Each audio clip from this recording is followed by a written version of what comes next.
loading up the hearse, throw it in reverse. I come from the church of the Marvel Universe. Bodies getting stuffed in the bags. What's going on, everybody? Welcome to the Cryptcast. I'm Mike. And I'm Brian. And I hope you're feeling better than I am. But we're coming to you from inside the Comic Crypt at Eatontown, New Jersey. And we're here to give you that little bit of new comic day that you might be missing in your life. And I am dealing with some sick stuff. It's all throat-based, and it's not uncomfortable. It just sounds terrible. And I feel run down. I want to take a nap. I always want to take a nap. I'm always ready for a nap. That's just being an old man. So, excuse my sick sounds and my general lack of energy today. Maybe your sick sounds sick. I don't think I don't think that the good kind of sick. No? No, I think it's the gross kind of sick. I don't know, it works for some people. Anyway, alrighty, people. So, we've got the BP book back. The PP book? The BP book. Oh. The Obsessed with Marvel, Test Your Knowledge of the Marvel Universe. 2,500 questions. I don't like this book. It's very hard. It is hard. Unless you get it. But we should know exactly every question in here because we do this professionally, Brian. Yes, it makes me feel very inadequate. So you're getting question 1004. That's too many questions. There's 2,500 questions in here. Hold on, I have to find it. Hopefully it gives me time without, timing out. The answer is Rob McFarlane. Which Avengers foe once controlled Iron Man's mind and forced him to kill? A. Kang, B. Mandarin, C. Ultron, or D. Count Nefaria? I don't know, so I'm going to have to guess. And it's going to be between Mandarin and Count Nefaria, because the other two don't have mind control powers. Mm-hmm. I don't know what Count Nefaria does. I don't know. That's the problem with Count Nefaria. He's nefarious. Thank you. Thank you for that. I would assume that one of Mandarin's rings do mind control. Sure. There are 10 of them. Yeah. I'm going to roll with Mandarin. Okay, let's see. That's B. Oh, wrong. Nefaria? It was A. Kang. Kang doesn't have mind control powers. He's a time. Don't know what to tell you. Okay. All right. So question 291. I'm not going to take it as hard not getting an Iron Man question right. Yeah, it's fine. I was in the Avenger section. So this one's for me. Let's see. This is in the Fantastic Four section, so I'll get this wrong, don't worry. From which alien race did Dr. Doom learn how to exchange minds with another person's body? Boy, oh boy. A. Ovoids. B. Elan. I knew Elon was an alien. C. Rigelians. And D. Zenlavians. So, I don't know. You just named 4 races of aliens that I've never heard of. No Shi'ar, no Skrull, no Badoon, no Space Phantoms. I'm gonna go with Ovoids, just because it sounds weird. Okay. Hey! Good for you. Look at that. Complete guess. Got it right. So the Ovoids taught Doom how to do that. Let's do one more each, and then we can put this shit away. All right, so 1986. The only person who can answer these questions was fucking Stan. There's got to be easy ones in here. I know there's easy ones in here because I've come across them. We just keep getting the shitty ones. Get Avengers and Fantastic Four questions. No good. Oh, we're in the X-Men section here. Good, I'll get this wrong and then I'll just quit my job. Which X-Men villain was responsible for the creation of the Void? A. Naastir, B. the Shadow King, C. Mastermind, or D. Onslaught? Like the Sentry Void? It's just which X-Men villain was responsible for the creation of the Void. That's all I got.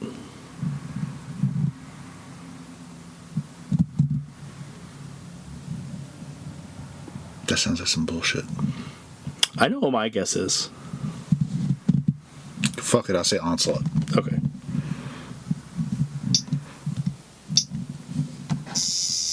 Nope. Shadow King? That's my guess. Yeah. Nope. It's Mastermind. What? What the fuck does Mastermind have to do with... Whatever. Well, turn in your mutant card. You didn't know that one. I want issue numbers and references to this shit in this book. We have Google. We could just look it up. All right, so I got question 195. And this is in the Fantastic Four again. Fuck. Which supervillainess did the Molecule Man fall in love with during the first Secret War? Yay! Oh, we know that one. We read that one. Yeah, that's Volcana. See, Volcana. Yay, we did it. The villainess that never showed up again. Yeah. All right, we're gonna do another one just because we got Titania. That was easy. That wasn't fair because we read that. We kept Titania. We didn't keep Volcana. Yeah. All right, so 1309, and then we'll stop because that was a gimme. We reviewed that. We know that one. That wasn't fair. See, there's easy ones. If you would have asked me that like last year, I wouldn't have fucking. Aren't you glad I made you read Secret Wars? No. All right, so question 1309. We're in the X-Men. All right. Who switched bodies with Storm in Uncanny X-Men number 151, 1981? A. Deathbird, B. Mystique, C. The White Queen, or D. Shadow King? Switched bodies with Storm. I'm gonna say Shadow King. I'm gonna say White Queen. Yeah? Yeah. Let's see. Because she would. Yeah. That was an educated guess. So you have. All right, you shut the fuck up, or don't you? No, turn off. Because Deathbird doesn't do shit like that. Mystique wouldn't switch bodies with you; she would just pretend to be you. Right. So the only two options, right, are Shadow King and White Queen because they're gonna have the psychic abilities. Right. It's a mind control. They're not gonna do weird gender bender stuff at that point, right? Because it's 1981, so it has to be a woman turning into a woman. Yada yada yada. We did it. Yeah. That's where I'm at. Well, good for you. All right. So that was, the second appearance of the BP book? Yes. I think less successful than last time? I don't remember what our hit rate on that was. I don't. I don't know. Hey, guys, send us emails so we don't have to keep doing that. Yeah, please. We're just going to keep embarrassing ourselves. All right, let's get into the real stuff. This week is the week of number twos. Not in, they're all poop. It is literally, everything we're going to talk about is a number two other than, one or two things. Yep. Yeah. So, which number two you want to start with? I guess we start with Doom, right? Doom! How dare you not start with Doom? Still very good. So, One World Under Doom, number two. When, did Arizona become the home away from home for the Fantastic Four? Bro, I have no idea. I don't read Fantastic Four enough to know that. But why? Who knows? Anybody read Fantastic Four out there can tell me when Arizona became the home away from home for the Fan Four? What? Because the issue opens up that way, and I'm like, since when? Because it's hot like Johnny and rocky like Ben. I don't read. And everything's super far away, so read it can stretch and it's useful. I don't read FF traditionally. No. They don't really do it for me. So, I'm sure at some point they got themselves a summer home or some shit. I don't know. I guess, yeah, I've never known about the Arizona But apparently, they're home away from home. I had no idea that Arizona was so entrenched in the Fan Four. Yeah, no idea. I just thought Baxter Building or bust. Yeah. But, another good issue where Doom is always correct again. Only this time people are supporting him. Yeah. I know the relationship is there, but I really like the time they took to be like, hey, Valeria might be the only person that, Doom respects in the whole universe. And loves... And, just... Yeah, he laid out, favor, respect, and love. Yeah. He's like, you have Doom's favor, respect, and love. Few have experienced the merest of any, and none have ever possessed all three. Yeah, I like the genuine affection between the two of them, and because Valeria goes and be like, hey, Doom, Uncle Doom, what's really going on? And she lies to her parents to go meet up with him. Yes. And to confront him and be like, what are you planning? Mm-hmm. And they have a fantastic dialogue. It's very frank between the two of them, too. There's no, she's so adult in her. And he treats her like one. He's not he doesn't, like pull any punches. Like, yeah, I'm doing this legitimately. I'm here for the glory. Like, and everything I'm going to do, I'm doing it because I'm the best person to do it, period. And I'll show you. And that was probably one of the most honest moments out of Doom ever, where he's like, because usually, why do you do this? Because Doom's better. Mm-hmm. Doom's superior. Right. Doom's just the shit. Mm-hmm. And he's like, no, glory. Well, for glory. Yeah, he wants to be remembered, yeah. Because they're arguing, municipal government over democracy. Well, he said, what's the case for democracy? And she says, it pulls us out of anarchy, everyone gets to say. And his point being that, like, yes, great. And if you treat all the countries in the world, all the governments as people, it was anarchy anyway. So why would you not want it this way? Kind of thing. He made really good points. As I said, Doom's continually right. He made really good points, and so did Johnny in the second page, where he goes, I still can't believe anyone would want Doom as their emperor. Mm-hmm. He opened borders. Yeah, so every nation in the world is a province of Latveria. Yeah. So anybody can go anywhere and do any job. Like, you're not hindered by any borders. It's just like crossing state lines. Yeah, you're free to go where you want. Yep. And in the first issue, he killed a bunch of Nazis, so he's already a better president than Trump. Yeah, he's doing stuff that's helping the global economy. He's building the hospitals, and even Reed's going like, yeah, they're really good hospitals and schools, and they're not like weird like indoctrination schools. They're like really nice schools that are just schools. Yeah, that's when you start to have Reed argue for you, it's like, all right, right. So with last issue, it was all the Avengers going like, Doom's fucking up somehow. He's doing something. This is the Fantastic Four version of that, where they're like, Doom's doing something. We're gonna find out what it is. You know how we do it? We go and we fight him and embarrass him, because if we embarrass him, then he'll get mad. And if he gets mad, no one will like him anymore. But the weird thing about that is, like, you expect that shit from Johnny and Ben. Yeah, but like Sue and Reed are all about it. which was shocking, because, like, again, Reed was arguing in the defense, where he's like, the schools look legit. Like, the school, there's no indoctrination, there's no brainwashing. But like us, the Fantastic Four have the years of exposure and experience of, like, there's always something else with Doom. So let's go poke him, make him mad, and then he'll go away for a while. Like I mentioned to you earlier, the only problem I have with anything that Doom does thus far is he cures the thing, but he does it without asking him. Right. Right. And he does it in a very like gloating way too. Yeah. Where it's like, Reed has never been able to permanently blah blah blah blah blah blah blah. But I mean, like, historically, this is like the third time Doom has cured. Yeah, it's happened a lot. So like at this point, like the toting is, I mean, not necessarily justified in like, oh, how great I am, but like, yo, your friend sucks. He's supposed to be the smartest guy in the world. Yeah. And he has not cured you one time. Mm-hmm. This is like the third time I'm doing it. Yeah, and he mentions permanently. Yeah, he said forever. Yeah. And they emboldened the text, mm-hmm. so it's like, ooh, you taking him off the shelf for a while, and then which is fine, because they've done it before. Yes. You replace him with She-Hulk, and you make the Fantastic Four interesting again. If you look at all the the solicits going forward, he's systematically depowering the Four. Oh shit, really? Yeah, Johnny's next. Oh, yeah. I don't know who's going first, Reed or Sue, but I'm going to assume Sue. I ain't gonna miss him. Okay, look, I'm not a huge Fantastic Four fan. I think they're good when they're in like larger events and stuff, but I don't read them. But like, Valeria will go back to him and be like, "You did this to my parents." He'll be like, "Yes, so they can be your parents. They will not fail you there either." Right. What I wanted to say was, because we had talked about Ben previously, but the other thing was Ben was like, "Oh God, thank you." He was like, "Oh no, my powers, they're gone." Right. Like, it is now a negative for Ben, because Ben was saying like, "I've come to terms with this. This is who I am. Like, I'm cool with it now." Yeah, but like, so now it's a trauma. I'm curious to how they approach it. Me too, because like initially they do present it as a problem, where he's like, "Oh, my powers are gone." And it's like, yeah, you have a wife at home that you can now go like hold hands with and feel. Mm-hmm. Right? Maybe like, not that I want to see it in a book or anything, but go like, make love to your wife before you go, "Oh my God, I'm not a rock anymore." Yeah. Like, just go enjoy yourself. Go pet a cat. I guess you can play with his kids in a whole new way now. Yeah, let a puppy lick your face. Like, like do something before you go, oh, you asshole, I'm not a big orange rock anymore. Mm-hmm. And even later when the Avengers are talking about it, Carol's like, oh, poor Ben. Poor Ben.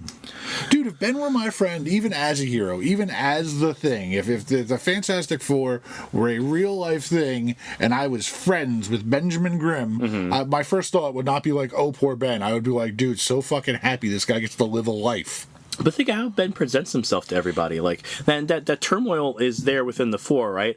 But he also puts on this really brave, like, face with all the quipping and stuff going on when he's out.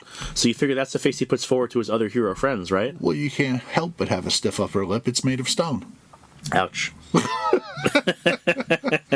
I'm just saying, like, yes, I agree that it was kind of a fucked up thing to say, where it's like, your powers don't come with any, like, caveats. You look normal.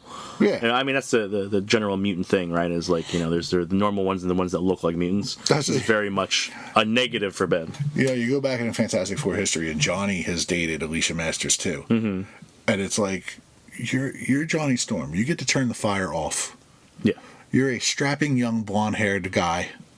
You can have any female of your pickings, and randomly they do, like, you know, Floozy's in the bed. Remember when they started FF, and the random girl with pink hair that he woke up next to? Yeah. Right, the Fantastic Four was supposed to pick their replacements. Right. And he's like, I chose this girl. What's your name? Right. Girl with pink hair? Right. Yeah. It should become the Thing, yeah. Right. It's like, why did you have to go after the blind girl? Who's like your big rock friend's only option? Like, you're a dick. Like, Johnny Storm gets depowered, I will celebrate. I'm curious in a different way. I'm curious if that is how that's going to affect him, because you have to assume that his power is a large source of his confidence. Sure. So if he gets depowered, like, maybe he just like kind of like falls apart. Like, who am I? Like, if I'm not the fire guy, I'm not anybody. I'm just a loudmouth jerk with nothing to back it up. But that's what I mean. Like, it's so much of who he is wrapped up in being in the Human Torch. Like, who is he outside of that? Because everyone else has something. You're 1960s Flash Thompson. Congratulations. Go pick on Peter Parker. You bully. Do you think even when he has flames off, he just feels like he's like running a fever all the time? Like, he's just super hot, like uncomfortable to be next? Yes. I think he is always like warm-blooded, let's say. But like in an uncomfortable way. Like if you were sitting next to him in like in a waiting room, be like, bro, like what's going on? Yeah, like radiating. Yeah, I think like if his arm's up against yours, like it's like, well, dude, like why are you so hot? And he's comfortable. Though. Yeah, he's comfortable, and you're sweating. Yeah. So sit over there. So yeah, I thought again, issue is great. Just a point of, again, they go and confront Doom, and the Fantastic Four look like assholes, just like the Avengers did in the previous issue. And then the Avengers have an even worse look, because they're like, all right, we're gonna go try to talk to world leaders and figure out like how Doom got them under control. Like, we're gonna figure this out. Well, that's happening. We have to fight Doom, and we've got some new allies, and they are the Masters of Evil. Yeah. You're fucking kidding me? Like, you're not doing yourself any favors. You're hooking up with the Masters of, like, you're gonna hang out with MODOK? Get out of here. Well, it's the Marvel way. We've been degrading heroes for how long now? We have Avengers vs. X-Men. Our heroes have been fighting heroes. Now they can stoop to working with villains. I mean, it's not the first time like anyone's worked with a villain. Like, you know, the enemy of my enemy is my friend. But like, sure, less murderers, please. Arcade was in there. Like, who else was in that lineup? Like MODOK. Yeah. I don't know. There's a lot of like B tier guys, but they're all murderers. Well, you know, Doc Ock. Doc Ock was in there. The worst he'll do is fuck your, your grandma, senior citizen aunt. Steal your wheat cakes. I'm just saying, like, it's just like, this is not a good look, guys. Like, why are you doing this? Wow. So, yeah, all hail Doom, I guess. Stick to my X books, thank you. Just to keep the Marvel train rolling, because we're going to swap after that. I read Eddie Brock Carnage #2. I'm good. I had enough. Had enough? Yeah. Yeah. Yeah. The thing is, it's a Charles Soule book. I really like Soule. Not everyone bats 1,000. No. It's just like I was kind of in it for the dynamic between Eddie and Carnage, and there was much less of that.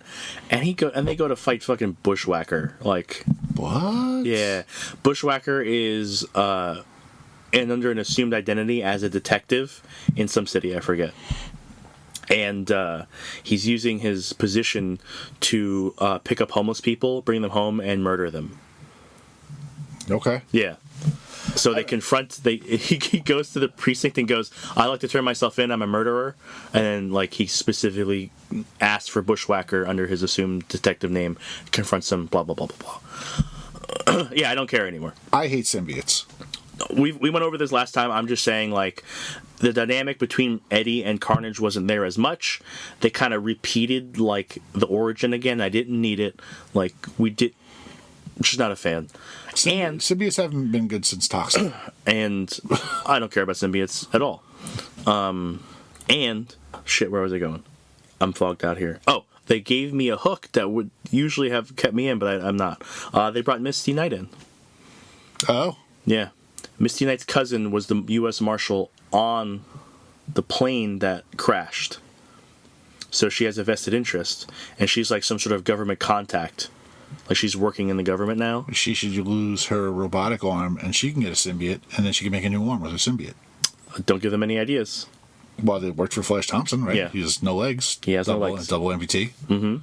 Yes. Hate symbiotes. Okay. I'm ambivalent about their existence. Stay out of my books.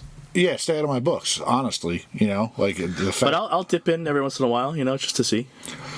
The last time they did anything even remotely interesting with Carnage was the Codex thing, where he was running around killing people who had ever had a symbiote, and a symbiote left the trace behind. Yep, still don't care. But like when Carnage was killing those people, he was getting their powers. He was getting super amped up. Sure, that's dumb. Like killed a Ghost Rider and like had a flaming. That is dumb. But it's the most interesting thing they've done. I mean, I hated all of Absolute Carnage and the King in Black and all like no, fuck no. Yeah, no, I think Null was a big stupid. Kate's made a big mistake putting all that lore into the symbiote stuff. I didn't like it. Yeah. So yeah, I don't care. I was barely a Venom guy when he showed up in the 90s. The introduction of Carnage was like a big deal when I was first reading, and that was it. Like then they like did the Toxin thing, and it was like I could give a fuck. Like, Sure. Toxin was such a fail. Sure, and just because we're talking about symbiote stuff, just because all new Venom came out last week, I just want to touch on. It's not Rick Jones, because Rick Jones is Sleeper. He's a different symbiote now. Yep. So on its face, it's Robbie.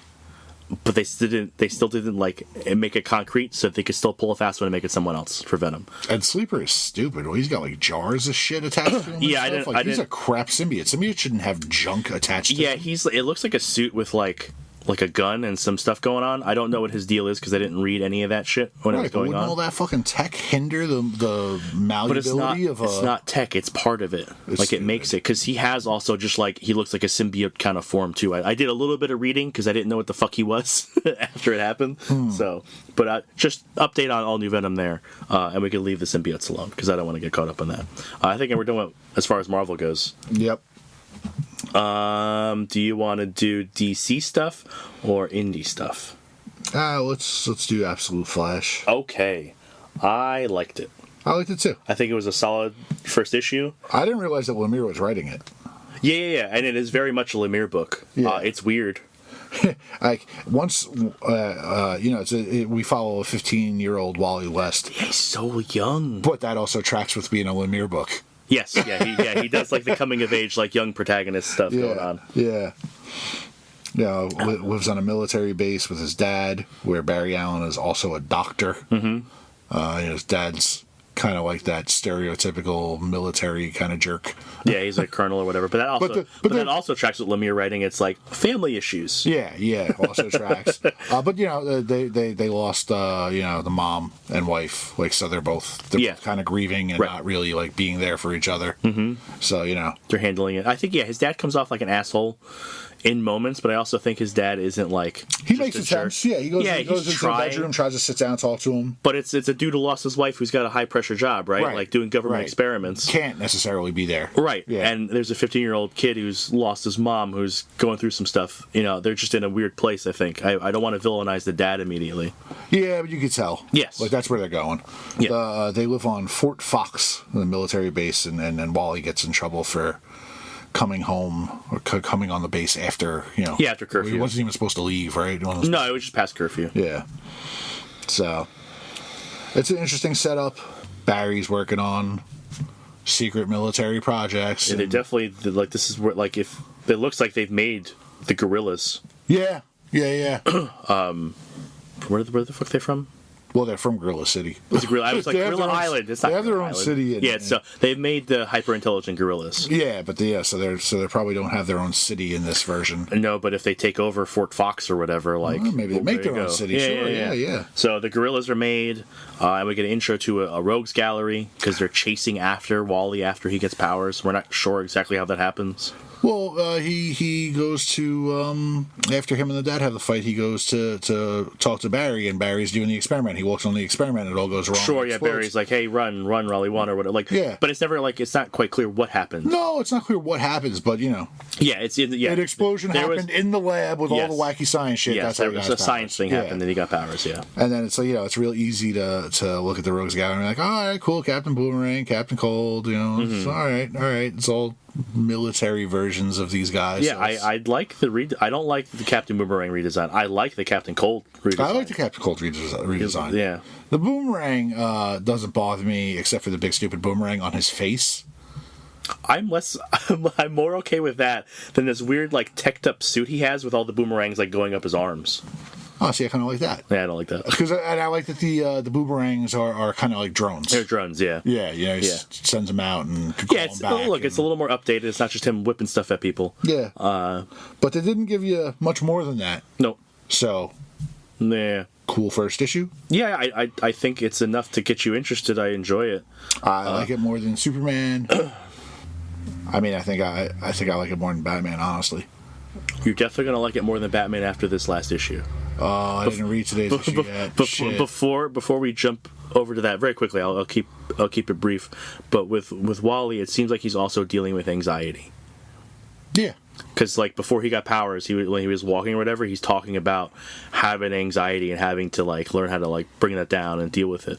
And also when he's like gets his powers and he's running and like it's part of it. So I think it's a cool little like he's going to use what he knows how to deal with anxiety in order to like deal with the powers. Okay. Like get control of them. That's the vibe I got off it anyway. We shall see. But with Absolute Batman. Oh no!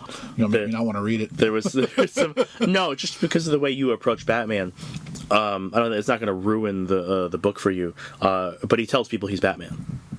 Mm-hmm. Who? The friend group. No. Yeah. So he tells his rogues gallery that they're his friends though. They're his friends though. So he gets the shit kicked out of him, right?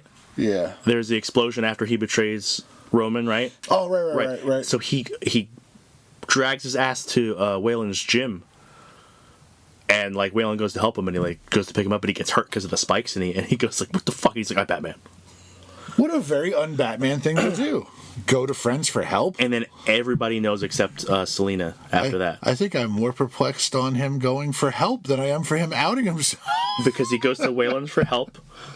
Then he gets fucking Cobblepot to fly him out over the Black Mass boat to get there. And then like and Penguins go out like, Waylon wants to punch you. Like, I can't deal with this right now. Nigma said he knew a week ago, the asshole. Like, what was the other one? And Harvey wants to arrest you. Like, so everyone knows except Selena. He said, I think Selena will probably think it's hot. Wouldn't it be great if you turned them all into allies? Like, none of them go villain? But I think that's what's going to happen is the fact that, like, so either they're going to stay his core support group, or if Harvey turns into Two-Face, he's going to slip away. If Oswald gets more into the criminal stuff deeper and deeper, he's going to have to pull away. Nigma's going to go crazy because of the tech and stuff. He's going to pull away. I don't know what's going to happen with Croc unless he gets mutated. Right. Croc could stay a staple, and we haven't seen Selena yet. So it would be nice if anybody stayed a staple to be different. Because I got to tell you, like, this version of Croc I like. Yeah. So like, I said that because I know you don't like Batman having the secret out at all. But I think this works for this version of Batman, especially for that friend group being that tight since they were kids. Bro, in main continuity, there's too many goddamn kids running around. Yeah. Who the fuck he is. Right. But I enjoyed the wrap up. Other than how he beats Black Mask, because he does another stupid suit thing. That's fucking dumb. Well, I mean, the suit's dumb. The suit is dumb. It's the weakest part for me. Yeah. Yeah, that's it. I thought it was a good closeout, and Bane's coming next. Wonderful. Yeah, and I don't know what gonna wrestle his dad in his underwear. But like the person who gives the order to like get Bane, I don't know who the fuck this person is, but it's like a dude in a chair with a small like penis. Like a little like baby person like coming out of his chest. What? Yeah, it's weird. It's like weird like organs. And I don't know what's going on. This might be the issue where I tap out of Absolute Batman. Like I said, I think it was a good closer for the arc. I'm curious to see what happens next. But yeah. All this and regular Batman's on delay. Well, because Jim Lee had to make it happen and then not put it out. Well. Well, at least Detective is good.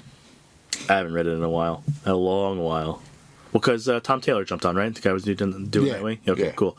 I might have to grab a couple issues and check it. See. He's making time with the new chick who is definitely the villain. Okay, look. Status quo Batman shit. Oh, it's easy to see it coming, right? It's just the way it works. Zatanna number 2 was also pretty decent. It just turned into... Remember I told you last time she got stabbed by a magic sword? Yes. That magic sword is still in her. Like, she can't remove it. That's hot. Nope. Through the chest. It's fucking up all her spells. Okay. Like she can't talk backwards. She could cast spells, but it fucks them up. It doesn't make them happen properly. Okay. Or it makes the cost of doing them more than they should be. But so she's trying to figure out the mystery of like who did this to her and why, and how to get the sword going. Like she does a whole thing where like just huge like ritual circles and all these extra things and all these hands come out to try to like pull the sword away, and it just fucks her up real bad. And then Blue Devil, Detective Chimp, and Madame Xanadu get involved. Oh, it sounds great. It sounds so good. It's actually pretty good. I'm enjoying it. If you like magic stuff, it's worth it. Blue Devil. Oh, kiss of death. If you like hot, leggy brunettes, it's also good. I prefer my hot leggy brunettes when they hang out with Batman. She hangs out with Batman. Yeah, not enough, because every time she has a solo thing, it's Constantine and all these other magic heads. Bruce is in the last page. Oh, is he? Yeah. No. Yep. So now you're going to make me read it just because Bruce is in it. Well, he's inside of a movie. What? Yeah. No. She climbs into a movie. Have you noticed he has to show up in like one issue of everybody's mini just to like put it over?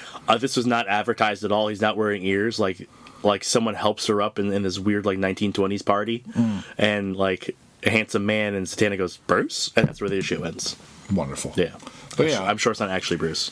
Issue 3 of Black Canary. You know, Black Canary's getting trained by her mom. And then Batman shows up, so he has to spar with her. Well, look, Batman's got control issues, man. He's got to show up at everyone else's books, make sure they're all right. It's like, I have to meddle. No, don't meddle. No more DC meddle, please. He's meddle, not metal. Meddle, like a grandma. Well, yeah, he's like a non-flashy Doom.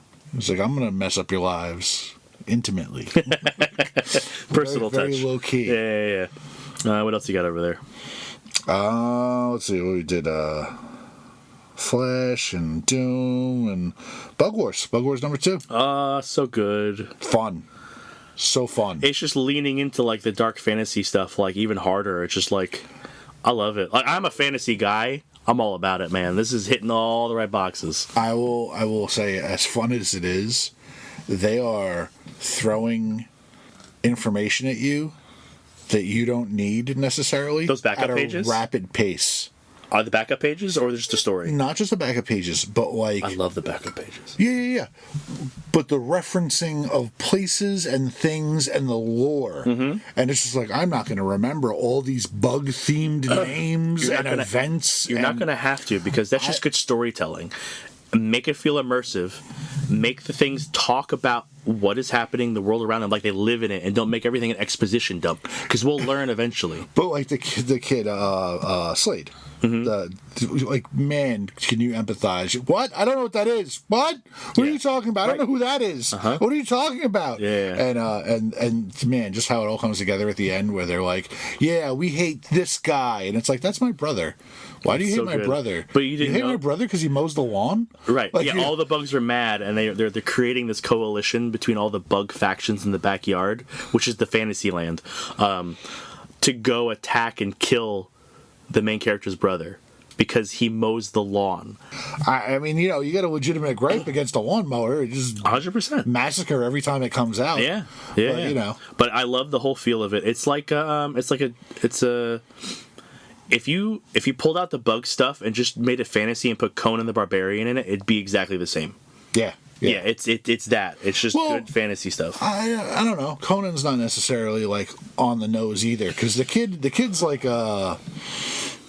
like a King Arthur. He's like a chosen one. He's like this pimple-faced dork who... Well, yeah, they know who his father is. Like, they say fight like a Slaymaker, because his dad was presumably a hero in the land as well. Right. Right, so now he's figuring it out.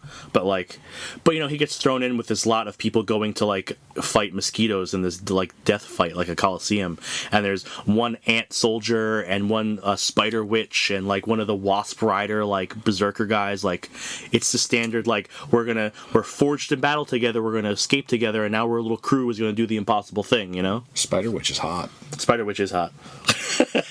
Feel a little gross about it, but Spider Witch is hot. She's only got 8 eyes. Everything else, she's just a hot lady. Yeah, I know, right? Yeah, wearing a little bonnet. Yeah, it's cool. I really, really like it. It's probably like my favorite thing this week. Yeah, I think it's replaced Grommets as the fun book.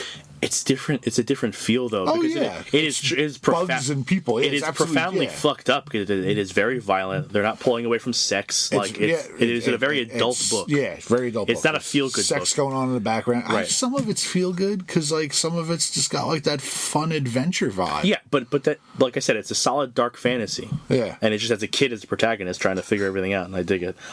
And man, bug people are vulgar. Yeah. The thing, we've seen a lot of the bug people. I want to see what the fucking the maggot monks look like. Just curious. That's what they like mislabeled him as, right? He said a juvenile maggot monk. And this is like where they're all prisoners of the beetle. Yeah. So we know that there's a spider colony. Yeah, so there's an ant colony. In the first issue, they were going to war with the ants. Yeah, the beetle people and the ant people fight all the time because the ant people are like think the Roman Empire at the height, where they're very regimented. They're all in like centurion armor and they're like we're soldiers. The beetles are all like disparate like tribes, so they're like barbarians.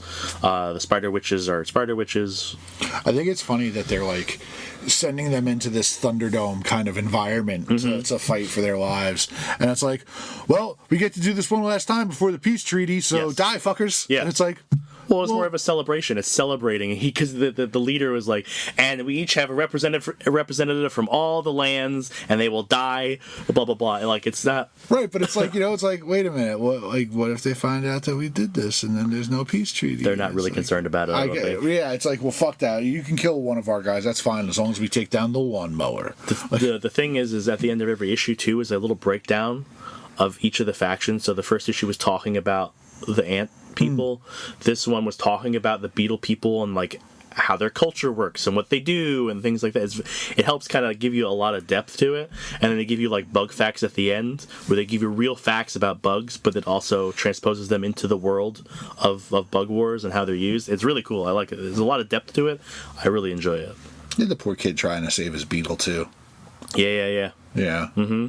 He'll get there. He'll figure out how to make his amulet work. It's good. He's gonna ride that beetle into battle. Oh yeah. Yes, 100% yes. He's gonna get his shit together. That's gonna happen. Yeah. What else you got? I'm tapped out. I have X-Force number 9, which is part 6 of 7 of X-Manhunt. And oh boy, does this story just continue to get more disappointing with every issue.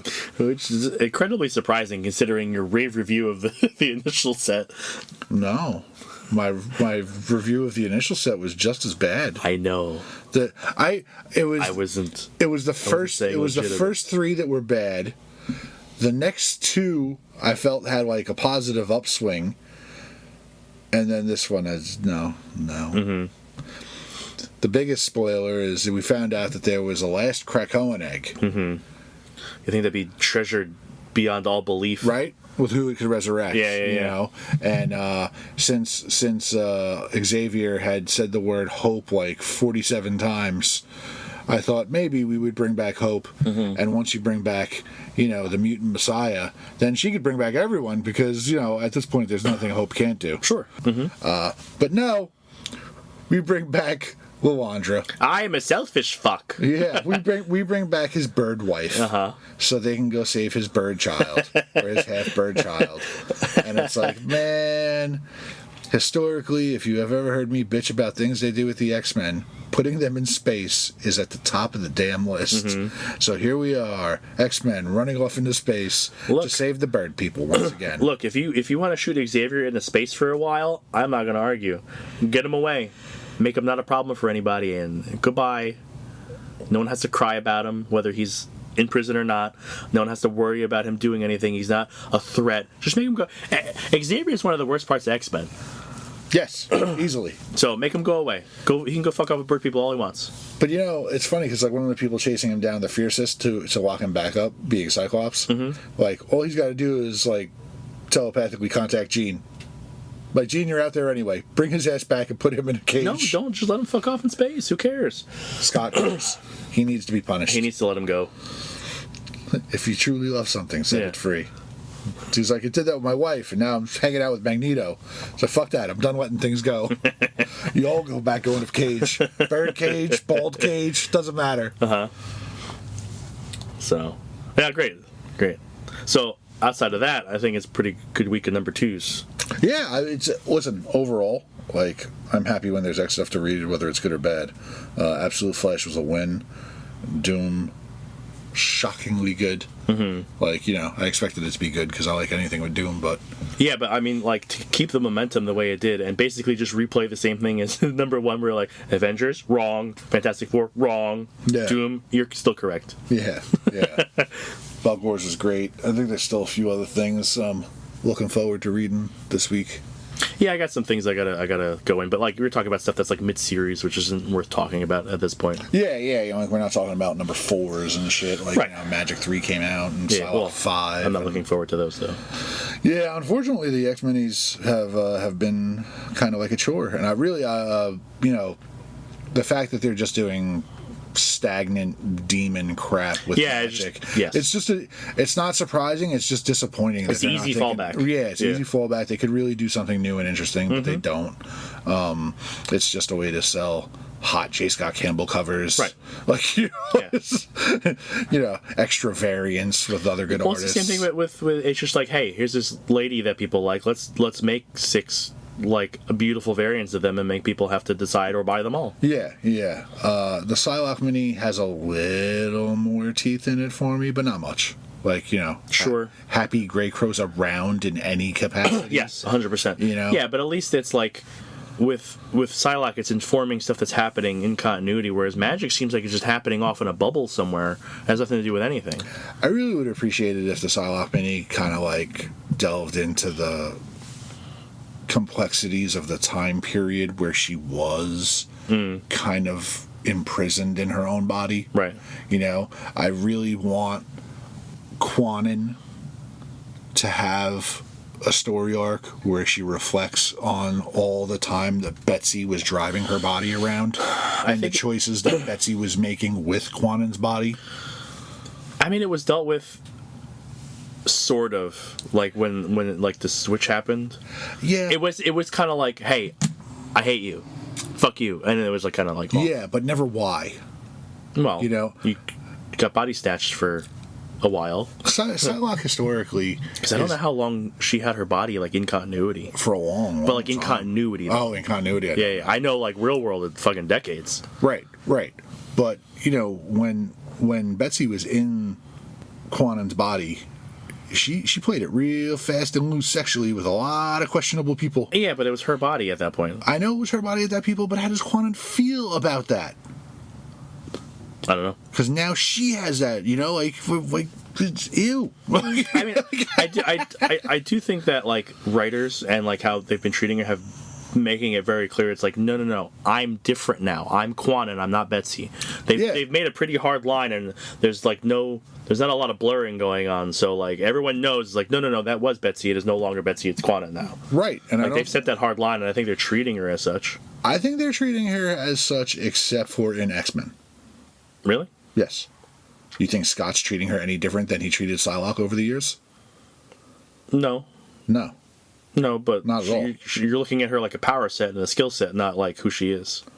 Yes, sure, but Scott's not just looking at. Shouldn't just be looking at that. No, he's going. Thank God she's not trying to fuck me anymore. But there is another thing, like would Jean hold that grudge against Quanon, or would you hold that grudge against Betsy? Betsy. And now Betsy is making time with Rachel. Mm-hmm.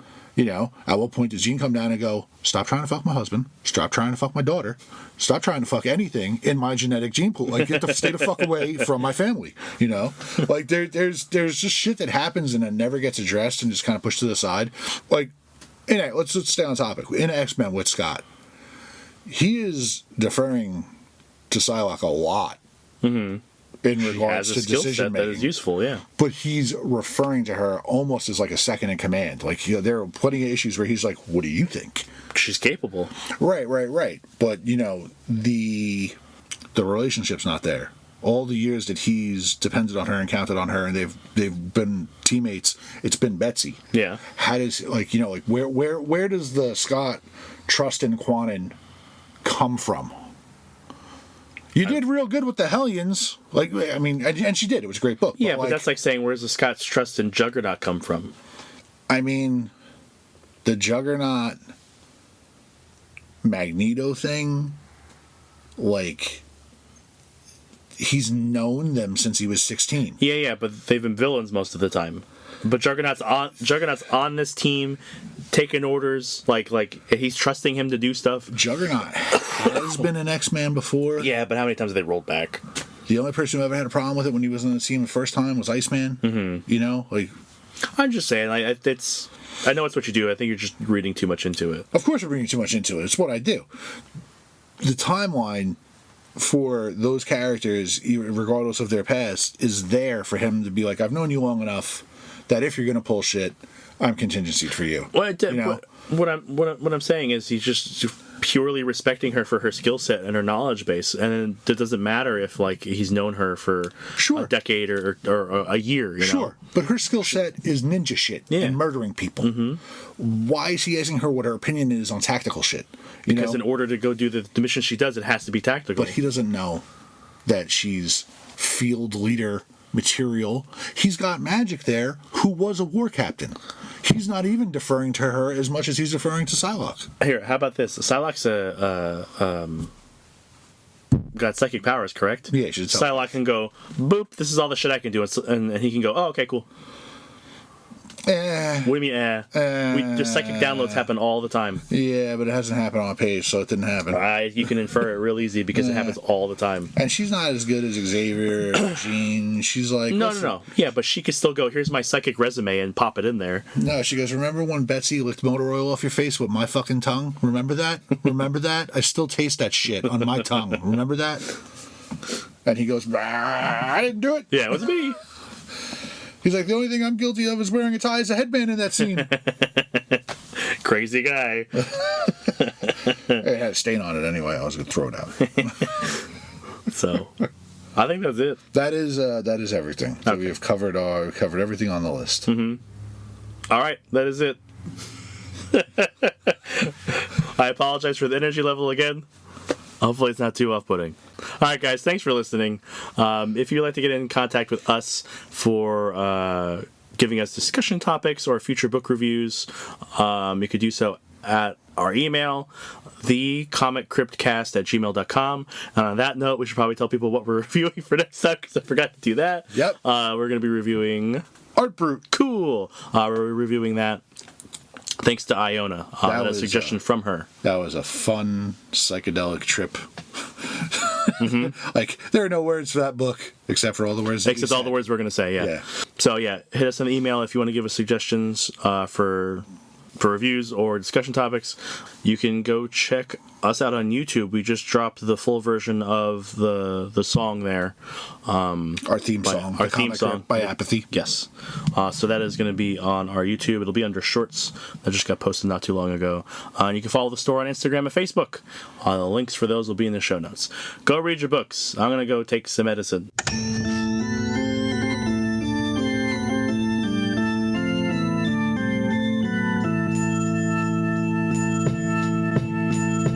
We loading up the hearse, throw it in reverse. I come from the church of the Marvel Universe. Bodies getting stuffed in the bags like comics. The hardcore get it while the soft bitches vomit. I came to this earth on a radiated comet. Now the planet is in perilous danger because I'm on it. Fly super villain with the superpowers in me. Got the red issues and all my shit is minty. Body like Ben Grimm, suckers I be beating down. Look around and we be found chilling out in Eatontown. I be at the comic crypt stacking up the kryptonite. Doomsday and Superman every time I grip the mic. Dark Phoenix overloading, supernova sunspot exploding. I'm the Punisher reloading Bobby Drake when he's frozen. Storm forming ominous clouds over the ocean. Working with Professor X to master my emotion. Have you posing in the box whether you know it or not. I'll easily bag your bitch like Logan did to Scott. Mr. Sinister plots when I administer shots to clone Gene from a jeans. Then this shit'll get hot like Inferno. Burn slow, humans are ash. God loves man kills in the days of future past. Now I'm working on a science lesson. Me and Brian Stratton, a rat in a cage who can't stop buying X-Men. Like a flower that blooms in the spring.